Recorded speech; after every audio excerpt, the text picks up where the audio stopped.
Friend, welcome back to my channel. और आप सब कैसे हैं? इस साल मेरे गार्डन में आपको सिर्फ येलो कलर के ही फूल देखने को मिलेंगे चारों तरफ। दो चार मेरे पास गुलाब के पौधे हैं और इसमें फूल खिल रहे हैं, लेकिन ज़्यादा नहीं खिल रहे हैं जिस हिसाब से खिलना चाहिए। और ये मेरे गेंदे का है, ये मैंने सीड से ही लगाए हैं। लास्ट ईयर जो मेरे पास सीड्स थे वही लगाया है, उन्हीं सीड से ये सब गेंदे निकले हुए हैं। ये मेरा कोलियस का है, ये मैं नर्सरी से लेकर आई थी। और ये छोटे छोटे जो कोलियस हैं अलग अलग वैरायटी के, ये कटिंग लगाया गया था इसमें। तो अब ये ग्रो कर रहे हैं, थोड़ा और बड़े होंगे तो इसको अलग मैं दूसरे गमले में शिफ्ट कर दूँगी। आजकल बंदर बहुत परेशान कर रहे हैं और सारे पौधों को मेरे उखाड़ उखाड़ कर फेंक दे रहे हैं। और जो बैगन भी निकले थे उसको भी खाया है उन लोगों ने, और थोड़ा तोड़कर फेंक भी दिया है। और सारी फूलों की पत्तियों को तोड़ डालते हैं, बहुत परेशान कर रहे हैं इस समय। और ये देखिए, मैंने प्याज इसमें लगाई हुई थी, तो मैं हरी प्याज लेकर नहीं आती हूँ। जब इसमें मुझे ज़रूरत होती है सब्ज़ी में डालने के लिए, तो मैं इससे कई जगह मैंने लगाया हुआ है, तो मैं इसे तोड़ लेती हूँ हरी प्याज। इस समय हरी प्याज और हरी मटर में अंकुर बहुत निकल रहे हैं। 2-4 दिन भी अगर रखा रहता है घर पर तो उसमें अपने निकल आते हैं। तो मैंने सोचा उसको लगा देते हैं मिट्टी में, तो अच्छे से पौधा निकल आएगा और हरी प्याज भी निकलेगी तो वो खाने में यूज़ हो जाएगी।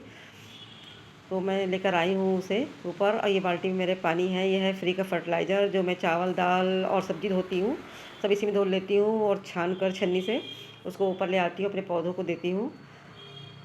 और ये हरी मटर, अब मैं मेरे पास एक गमला खाली पड़ा हुआ है, मैं उसमें लगा दूँगी। और ये देखिए 10-15 दिन पहले मैंने इसमें वो पौधे को मटर को लगाया था, तो ये देखिए इतने बड़े पौधे हो गए हैं ये। तो देखिए छोटे छोटे, कुछ छोटे छोटे हैं। अब मैं इस मटर को मैं लगा दूँगी। इस समय सर्दी को पड़ रही है, बिल्कुल भी मन नहीं हो रहा है कोई भी DIY बनाने का, और बिल्कुल भी मन नहीं करता कि कम्बल से बाहर निकलो। लेकिन जो ज़्यादा ज़रूरी काम है वो तो हो ही रहे हैं, एक्स्ट्रा कोई काम नहीं हो पा रहा है। तो 1 महीने पहले मैं शनील का कपड़ा लेकर आई थी। उस शनील का सूट मुझे बहुत पसंद है, तो आज मैं उसी सूट की कटिंग करूँगी। और उससे पहले मैं बनाऊँगी गाजर का हलवा, बहुत ही टेस्टी, बिना खोए का। तो मैं अपने घर पे बिल्कुल सिंपल तरीके से गाजर का हलवा बनाती हूँ, वही आप लोगों के साथ शेयर कर रही हूँ। ये मैंने 1 किलो गाजर ली है और मैं इसे कद्दूकस से कस लूँगी। मैं बिल्कुल सिंपल तरीके से गाजर का हलवा बनाती हूँ, वही मैं आप लोगों के साथ शेयर कर रही हूँ। और ये मेरी फेवरेट डिश है। तो मैं 1-2 दिन छोड़कर गाजर का हलवा मैं बहुत ही बनाती हूँ। जब तक गाजर मुझे मिलती रहेगी मार्केट में, मैं गाजर का हलवा मेरे यहाँ ज़रूर बनेगा। और देखिए मैंने पूरा कस लिया है। कसने के बाद मैं इसे कुकर में डाल दे रही हूँ। और 1 कप मैं दूध लूँगी और उसको कुकर में डाल कर के और ढक्कन को मैं बंद कर दूँगी। और सिर्फ 1 सीटी आएगी, ज़्यादा मुझे गलाना नहीं है, 1 सीटी आएगी कि मैं गैस को बंद कर दूँगी। जब तक गाजर बॉयल हो रही है तब तक मैं ड्राई फ्रूट कट कर ले रही हूँ। तो ये मेरे पास थोड़े से ड्राई फ्रूट रखे हुए हैं, इसमें काजू, बादाम और अखरोट तीनों चीज़ इसी के अंदर रखी हुई है। तो मैं इसे छोटे टुकड़ों में कट कर ले रही हूँ। और मुझे ड्राई फ्रूट ज़्यादा पसंद नहीं है, मेरी बेटी को भी तो बिल्कुल ही नहीं पसंद है। तो मैं थोड़े से ही इसमें कट कर ले रही हूँ छोटे टुकड़ों में। कभी किसी मेहमान को आना होता है तो थोड़ा स्पेशल बनाती हूँ गाजर का हलवा, और नहीं तो मैं इसी तरह बनाती हूँ बिल्कुल सिंपल ही। और कभी कभी तो ऐसा होता है कि मैं ड्राई फ्रूट भी बिल्कुल नहीं डालती हूँ, मुझे ऐसे ही पसंद है दूध डाल के ही बनाना। ये देखिए मेरी सीटी निकल चुकी है, मैंने इसे ढक्कन को हटा दिया है। और इसमें थोड़ा पानी छोड़ता है, तो थोड़ा पानी इसमें है ज़्यादा।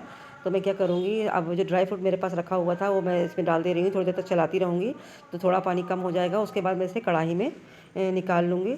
और क्योंकि इसमें रखूँ ज़्यादा गल जाएगा, तो कढ़ाई में रखने से थोड़ा सही रहता है। तो उसमें मैं निकाल ले रही हूँ। और अब इसमें मैं डाल रही हूँ फूड कलर, इससे थोड़ा कलर आ जाएगा गाजर पे, तो थोड़ा अच्छा लगेगा देखने में। अब मैं ले रही हूँ इसमें मलाई, ये मैंने ली है 2 दिन की मलाई है, और अच्छी खासी ज़्यादा मलाई है। तो इसको मैं डालूँगी तो इससे टेस्ट भी बहुत अच्छा हो जाएगा, और खोया डालने की ज़रूरत भी नहीं पड़ेगी। और इसमें घी भी अच्छा सा बन जाता है, तो घी की भी ज़रूरत नहीं पड़ेगी इसको डालने में, मलाई को।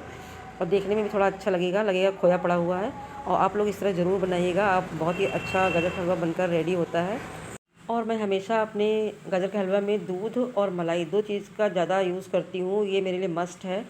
और मुझे कुछ भी ना मिले वो चलेगा, लेकिन दूध मलाई मुझे ज़रूर चाहिए अपने हलवे में डालने के लिए। और कभी कभी तो गाजर बहुत मीठी आती है, तो मैं शक्कर भी नहीं डालती हूँ, क्योंकि बिल्कुल शक्कर डालने की ज़रूरत भी नहीं पड़ती। बिल्कुल हल्की शक्कर हम लोग डालते हैं, ज़्यादा मीठा हलवा नहीं खाते हैं। तो देखिए कैसा मौसम हो रहा है, ये ऐसा लग रहा है जैसे बारिश होगी। तो बूंदें भी 1-2 पड़ रही हैं फ़िलहाल तो अभी। अब बादल कभी कभी अंधेरा हो जा रहा है, लग रहा अब बारिश होने ही वाली है, लग रहा बारिश होगी। और ये मैंने ली है शक्कर, तो मैंने ज़्यादा शक्कर नहीं डाली है, थोड़ी सी शक्कर डाली है। तो मैं डाल दे रही हूँ, थोड़ी देर चलाती रहूँगी। अब मेरा गाजर का हलवा बनकर रेडी हो चुका है। तो फ्रेंड्स, आप लोग भी एक बार ज़रूर इस तरह गाजर का हलवा बनाइएगा, आप लोगों को ज़रूर पसंद आएगा। अभी मुझे जाना है अपनी बेटी के स्कूल फ़ीस जमा करने के लिए, वहाँ से लौट कर आऊँगी तभी कटिंग करूँगी। ये मैंने सनील का फैब्रिक लिया है, ये 3 मीटर है और मेहंदी कलर का है ये। और सनील के सूट मुझे बहुत ही पसंद आते हैं, अच्छे लगते हैं मुझे। और ये मैंने लिया है, ये मेरी बेटी की फ़्रॉक है। ये पहले से कुछ दिनों से रखी हुई थी, स्लीवलेस थी। ठंड का ही मौसम है और ये पहन भी ना पाती, इसलिए मुझे 1 मीटर में फैब्रिक लेकर आई हूँ। साटन का है ये, इसमें बूटी बनी है छोटी छोटी। तो इसीलिए इसको आस्तीन को मैंने लगा लिया है। लगाने के बाद इसमें पीको करना बाकी है। पीको मैं खुद ही कर लेती हूँ, और नहीं करूँगी तो मैं बाहर से करवा लूँगी पीको। इसमें डबल फ्रिल की आस्तीन लग गई है, तो ये देखिए कि देखने में कितनी खूबसूरत लग रही है। अब इसमें पीको करना बाकी है। तो चलिए अब जो सूट है मेरा, उसकी कटिंग कर लेते हैं। आज की वीडियो में मैं बिल्कुल सिंपल तरीके से आपको सूट की कटिंग करना बताऊंगी। जिस तरह मैं अपने घर पर कटिंग करती हूँ अपने सूट की, उसी तरह मैं आपको बता रही हूँ। सिर्फ 5 मिनट में सूट की कटिंग मैं कर लेती हूँ, और बिल्कुल सिंपल तरीके से।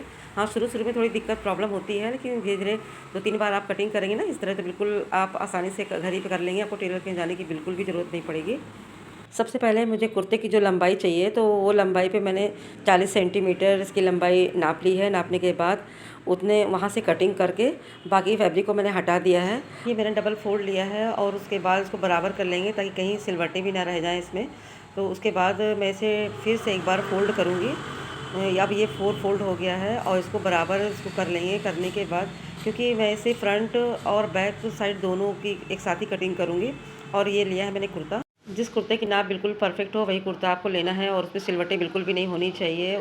सबसे पहले उसे प्रेस कर लीजिए, क्योंकि सिलवटें होंगी तो कटिंग अच्छी नहीं आएगी। ये मैं शोल्डर पर 6.5 इंच पर निशान लगा रही हूँ, और आप इंची टेप का मैं यूज़ नहीं करती हूँ। आपको दिखाने के मैं इंची टेप का यूज़ कर रही हूँ। 6.5 इंच पे मैंने निशान लगा लिया है जहाँ पे सिलाई हुई है, और नेक के पास 1/2 इंच बढ़ाकर मैंने वहाँ पर निशान लगाया हुआ है। और 7 इंच मैंने इसी गहराई पे मैं निशान लगा लूँगी वहाँ पर भी। जितना आपको गला गहरा और कम ज़्यादा रखना है, आप उस हिसाब से अपने निशान लगा सकते हैं। और मैं जैसे कुर्ता रखा हुआ है, मैंने पूरे बराबर नीचे तक मैं निशान लगाती इस तरह चली जाऊँगी। जहाँ मुझे चाक खोलना है वहाँ पर भी मैंने निशान लगा लिया है, और आर्म होल के बिल्कुल नीचे साइड में भी मैंने निशान लगा लिया है। निशान लगाने के बाद अब मैं इंची टेप से बिल्कुल बराबर सीधा रख लूँगी। रखने के बाद इसको स्ट्रेट लाइन से दोनों तरफ मैं इसको मिला दूँगी। अब इसको बराबर मैं कर लूँगी। मिलाने के बाद मैं इसे आर्म होल का शेप दे दूँगी। शेप देने के बाद अब जहाँ जहाँ मैंने निशान लगाया है, फिर उसके बाद उसको 1.5 इंच 2 इंच बढ़ाकर मैं पूरे में निशान लगा लूँ, क्योंकि वो सिलाई में चला जाएगा। निशान लगाने के बाद जहाँ जहाँ मैंने निशान लगाया है, मैं उसी तरह कटिंग करती चली जाऊँगी।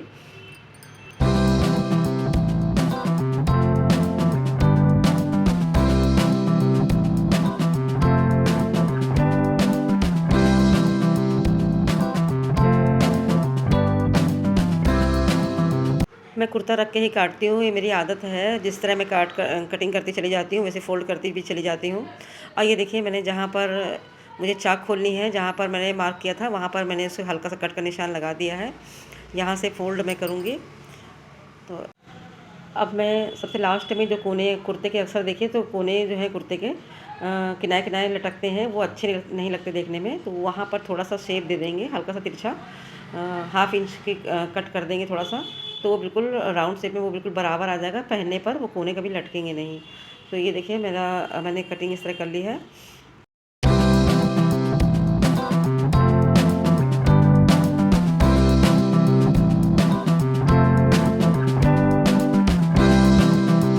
मुझे गले में कोई डिज़ाइन नहीं देनी, बिल्कुल सिंपल मुझे कटिंग करनी है। तो जो मैंने मार्क किया था वहाँ पर मैं इसको बिल्कुल चौकोर कटिंग कर ले रही हूँ। आपको कोई डिज़ाइन देनी हो, ए शेप में करना हो, तो आप ए शेप की कटिंग कर लीजिए। तो मैंने देखिए कटिंग मैंने कर ली है।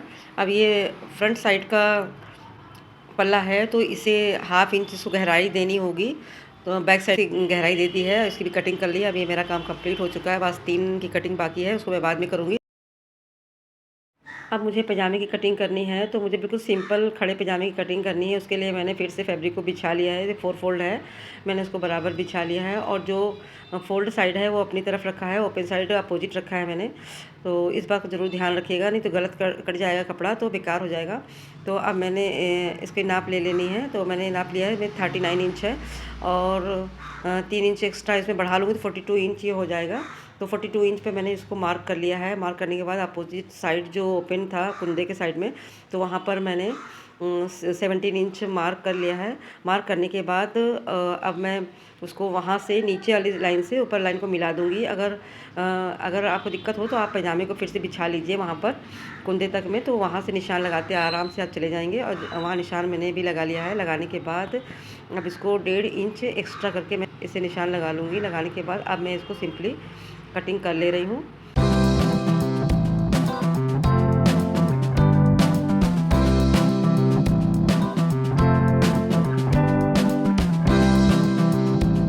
ये मैंने कटिंग कर लिया है। कटिंग करने के बाद अब इसमें लगानी है मुझे मियानी, तो उसके लिए मैंने इस फैब्रिक को डबल कर लिया है। डबल करने के बाद नीचे से थोड़ा सा हल्का सा पतला था तो उसको कटिंग कर लिया है। कटिंग करने के बाद मैं क्या करती हूँ, मैं तो अपने हाथ को ही एक बाली से रख के नाप लेती हूँ। नापने के बाद उसको कटिंग वहाँ से कर लेती हूँ। और आपको दिखाना है तो मैं इंची टेप का यूज़ कर रही हूँ। तो ये मैंने इंची टेप लिया है और 8 इंच इसकी लंबाई में लूँगी। 8 इंच लंबाई लेकर मैं इंची टेप को पूरा घुमा लूँगी और 8 इंच नापते हुए मैं चली जाऊँगी और मैं बराबर से इसे कटिंग कर लूँगी। अगर आपको मियानी ज़्यादा चौड़ी चाहिए तो आप और चौड़े कपड़े में काट सकते हैं। मुझे ज़्यादा चौड़ी नहीं चाहिए थी, तो ये मेरा कंप्लीट हो गया है। अब मुझे आस्तीन की कटिंग करनी है, तो मैंने फिर से इसको 4 फोल्ड करके बिछा लिया है। और इस चीज़ का फ्रेंड ज़रूर ध्यान रखिए कि जो उसका फैब्रिक है हमेशा खड़ा ही बिछाइएगा। अगर आपने बेड़ा गलती से भी उसको बिछा दिया काटने के लिए, तो ये आस्तीन आपकी हमेशा चढ़ जाएगी और उसको आपको बार बार खींचना पड़ेगा। और इस चीज़ का हमेशा ध्यान रखिए कि जब भी आप शनी का फैब्रिक लें तो हमेशा मोटा ही फैब्रिक लें। मैंने अपने आस्तीन की लंबाई 17 इंच रखी है। आपको जितना लंबाई रखनी हो आप उस हिसाब से रख सकते हैं। और मुड्ढे को 9 इंच पे मैं मार्क कर रही हूँ, क्योंकि वो सिलाई में थोड़ा 2 इंच सिलाई में चला जाएगा। 2 इंच कम करके निशान मुड्ढे पे लगाया है और राउंड शेप देती हुई मैं चली जा रही हूँ। इसके बाद मैं इसकी आस्तीन की कटिंग कर लूँगी। कटिंग करने के बाद उसके बाद जो फ्रंट साइड में आस्तीन आएगी उसको शेप देने के लिए 1/2 इंच गहराई में कटिंग करनी है। उसको इस चीज़ का ध्यान रखना है क्योंकि ये इसमें 4 परत हैं, तो 4 परत नहीं 2 परत ही इसके लेके जो डबल फोल्ड है उसी को हाथ में लेके उसकी गहराई कटिंग करनी है। तो फ्रेंड मेरे सूट की कटिंग कंप्लीट हो चुकी है। अगर आपको मेरा वीडियो पसंद आए तो प्लीज़ लाइक और सब्सक्राइब ज़रूर करिएगा। और देखिए कितनी बारिश हो रही है। 4-5 दिन पहले जब बारिश हुई थी तो मैंने बालकनी के जो मेरे फूल गुलदाउदी खिले हुए थे मैंने उसको अंदर कर दिया था, लेकिन आज मौसम कुछ ख़राब था तो मैंने सोचा कि जो मेरे टेरेस पे रखे हुए हैं गुलदाउदी के जो फूल खिले हुए हैं उसको भी मैं अंदर कर दूँ, तो मैंने उसको अंदर कर दिया है। और देखिए अब बारिश हो रही है, अच्छा हुआ कि मैंने उसको अंदर कर दिया, नहीं तो वो भी सब भीग जाते, मेरे फूल सब ख़राब हो जाते। जब तक धूप नहीं निकलेगी तब तक मैं अपने गमलों को यहीं रखूँगी, बाहर नहीं रखूँगी इसे, नहीं तो मेरे सारे फूल ख़राब हो जाएंगे। फ्रेंड्स आप लोगों को मेरा वीडियो पसंद आए तो प्लीज़ लाइक और सब्सक्राइब ज़रूर करिएगा। Thank you, bye bye.